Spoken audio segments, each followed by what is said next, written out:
साथियों नमस्कार। अंगद कही जाऊं में पारा यह संशय कटुवृत्ति बारा।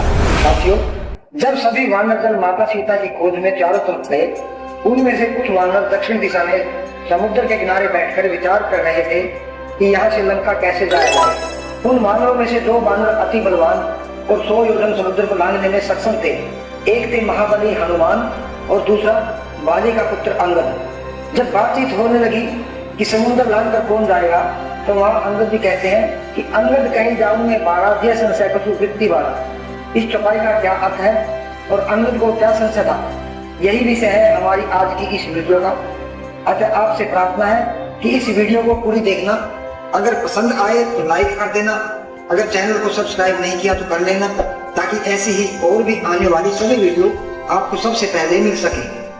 साथियों, जैसा कि आप सभी जानते हैं कि रावण द्वारा माता सीता का अपहरण किए जाने पर श्री राम जी और लक्ष्मण जी माता सीता को ढूंढते ढूंढते किष्किंधा पहुंचते हैं। वहां पर उनकी मित्रता महाबली हनुमान जी के द्वारा सुग्रीव से होती है। श्री राम जी और सुग्रीव जी दोनों एक दूसरे के मित्र बन जाते हैं। सुग्रीव को बाली ने अपने राज्य से निष्कासित किया हुआ था और सुग्रीव की पत्नी रोमा को अपने पास रख छोड़ा था। सुग्रीव बाली के डर से मतंग ऋषि के आश्रम के पास रह रहा था, क्योंकि यह जगह बाली के लिए मतंग ऋषि द्वारा श्रापित थी कि अगर बाली यहाँ आएगा तो उसकी मृत्यु हो जाएगी। सुग्रीव जी ने श्री राम जी की सहायता लेकर बाली का वध कर दिया। बाली ने मरते वक्त श्री राम जी से अपने पुत्र अंगद की रक्षा का वचन दिया, क्योंकि रावण और बाली की कट्टर दुश्मनी थी और रावण बाली से डरता था।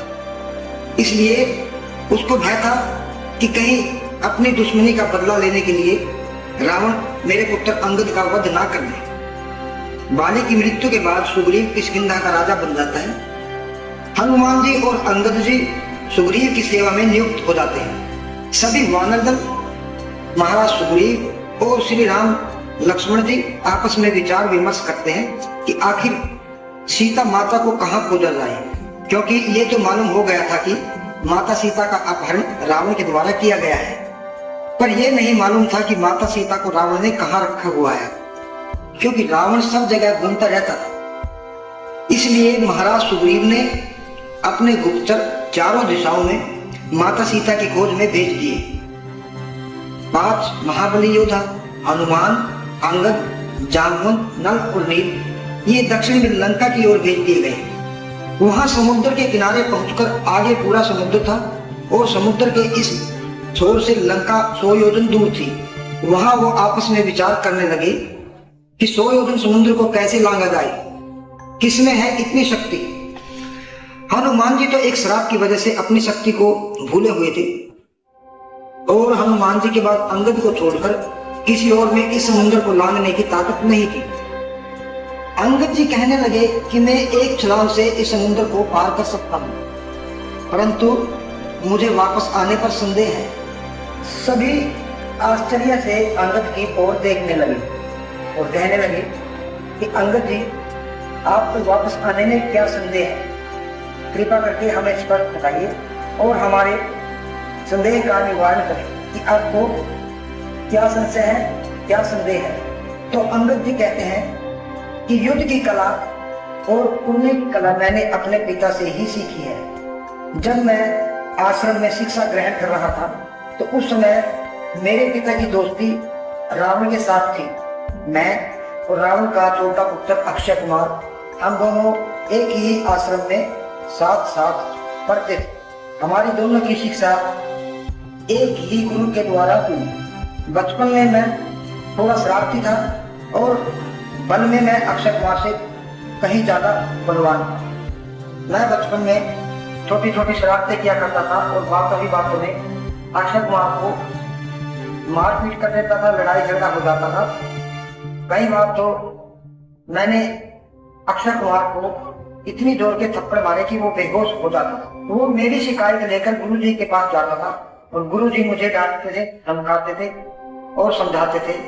कहते थे कि अंगद, तुझे ऐसा नहीं करना चाहिए। लेकिन मेरा चंचल स्वभाव, वानर स्वभाव के कारण मैं फिर ऐसी ही हरकतें अक्षय कुमार के साथ कर देता था। एक दिन मैंने अक्षय कुमार को बहुत जोर से थप्पड़ मार दिया, जिससे वो बहुत गहरी बेहोशी में चला गया। इस पर गुरुजी क्रोधित हो गए और उन्होंने मुझे श्राप दे दिया कि अंगद, अगर तूने इसके साथ फिर कभी मारपीट की तो तुम्हारी मृत्यु उसी क्षण हो जाएगी। तो अंगद भी कहने लगे कि अगर वहां मेरा सामना अक्षय कुमार से हो गया तो अक्षय कुमार से युद्ध होना तो निश्चित है और मेरे गुरुजी द्वारा दिया गया श्राप कभी निष्फल नहीं होगा, इसलिए युद्ध में मेरी मृत्यु निश्चित है। इसलिए मुझे संशय है कि मेरा सामना अक्षय कुमार के होने के बाद मैं वापस यहाँ पर नहीं लौट सकूंगा। इस पर ब्राह्मण जी कहने लगे कि ये अंगद की बात ठीक है, अंगद को वहां नहीं जाना चाहिए, क्योंकि श्री राम प्रभु ने भी अंगद की रक्षा का वचन दिया हुआ है। अगर अंगद को कुछ हो जाता है तो हम किस मुंह से श्री राम जी के पास जाएंगे। इसलिए इस स्थिति में अंगद का लंका जाना ठीक नहीं है। काफी सोच विचार करने के बाद यही तय किया गया, महाबली हनुमान जी को उनकी शक्ति को याद करवाया जाए और शक्ति को वापस लाया जाए। इसके बाद सभी ने हनुमान जी से प्रार्थना की कि हे महाबली हनुमान, अब सिर्फ आप ही हमारी सबकी इज्जत को बचा सकते हैं और आप ही श्री राम के इस कार्य को पूरा कर सकते हैं। परंतु हनुमान जी चुपचाप बैठे रहे, क्योंकि हनुमान जी को अपने बल का कोई आभास नहीं था। एक ऋषि के द्वारा उनको श्राप मिला हुआ था कि तुम अपनी शक्ति को भूल जाओगे, लेकिन उन्होंने श्राप के बाद ये भी कहा था कि जब तुम कोई अच्छा काम करोगे और तुम्हें तुम्हारी शक्ति की याद दिलाई जाएगी तो वो तुम्हारी शक्ति वापस आ जाएगी। ये बात जामवंत जी भी जानते थे। उन्होंने सभी को बताया कि हम सब मिलकर हनुमान जी को इनकी शक्ति की याद दिलाएं, उनकी बातों को याद दिलाया जाए, तभी इनकी शक्ति वापस आ सकती। सभी ने हनुमान जी से प्रार्थना की, स्तुति की और उनकी शक्ति को याद दिलवाया गया। हनुमान जी को अपनी शक्ति का स्मरण हो आता है और हनुमान जी लंका जाने के लिए तैयार हो जाते हैं। हनुमान जी को अपने बल का स्मरण हो जाने पर वे सभी विघ्न बाधाओं को पार करके 100 योजन समुद्र को लांघकर लंका पहुंच जाते हैं। रावण को ये बात मालूम थी, समुद्र को लांघकर लंका में आना हर एक के बस की बात नहीं, केवल ये काम बाली और अंगद कर सकता है। जब रावण को उसके राक्षसों ने बताया कि एक भयानक वानर अशोक वाटिका में आया है, उन्होंने सारी अशोक वाटिका को उजाड़ डाली, तो इस पर रावण सोच में पड़ गया। रावण को ये मालूम हो गया था कि बाली श्री राम जी के हाथों मारा गया है, उसके बाद अंगद ही इस काम को कर सकता है। रावण को ये मालूम था कि अंगद को श्राप मिला हुआ है कि अगर उसका सामना अक्षय कुमार से हो जाता है तो वहां पर अंगद की मृत्यु निश्चित है।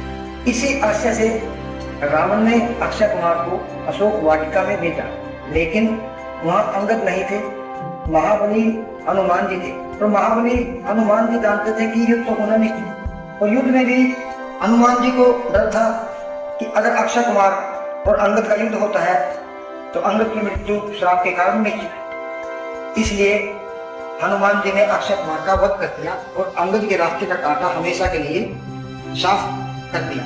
और इस प्रकार हनुमान जी लंका का विध्वंस उठाकर वापस सीता माता से मिलकर रामादल में लौट आते। उसके बाद श्री राम जी ने सभी बातें जानकर फिर दोबारा से एक बार रावण के पास अपना दूत भेजा और दूत के रूप में अंगद रावण के दरबार में गया।